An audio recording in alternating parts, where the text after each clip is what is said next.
Can you get anything out of your first practice, and if so, Well, I think you certainly can. I'll tell you, the one thing I told our kids, at least, it's hard a little bit when you go split practice, but that first group today that I watched practice, I thought the challenge that I gave our football team about preparation, understanding what we tried to do in the spring, and where we ended spring practice to where we begin fall camp. I thought there was great execution today. I thought there was certainly a higher level of comfort in what we were asking our kids to do on both sides of the ball, and you could tell our kids really worked through the summer. So I really appreciated that. So I think that's the biggest telling point, at least at that early stage.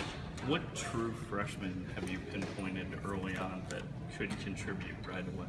Yeah, now that one I think is really tough right now. You know, I think the thing I do know is we're really excited about this freshman class, and it's nice that that group got to be in here at the beginning of June. So we have seen 2 months of them, and I think it's a group across the board that can compete, especially with our situation where the depth within our football program has to continue to get better. And you know, I think this is a group where we feel like there's guys within this group that can do that, but until they go out and practice and sustain some success here, it'll be hard to know that answer here for about a week or two. But I can tell you we're really excited about this class, and they showed why they are a special group coming in. Their work ethic's been outstanding.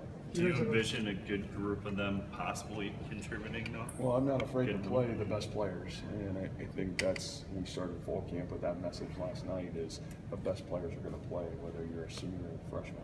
It's the guy that can consistently do what we ask him to do, and we have great trust and faith that they'll do what we ask him to do. So, you know, again, that's me being honest, and that's me kind of how we run our program. And best players play, and it so happens that they're the best player coming out of fall camp, and they're certainly going to help contribute and help our football team. Marcin Murdoch and Justice Stewart are on the roster officially now. What do you guys get in those 2 late summer additions?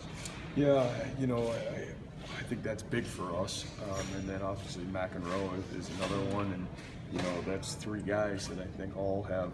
The one nice thing about all those guys is their videotape evidence that they can have success at the collegiate level. You know, so whether that translates, what have they done since they've gotten here? You know, where we couldn't be with them.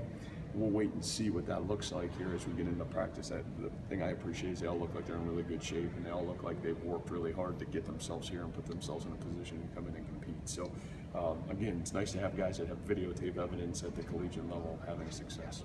What's been your biggest challenge adjusting here at Iowa State so far this early? Oh, I don't know.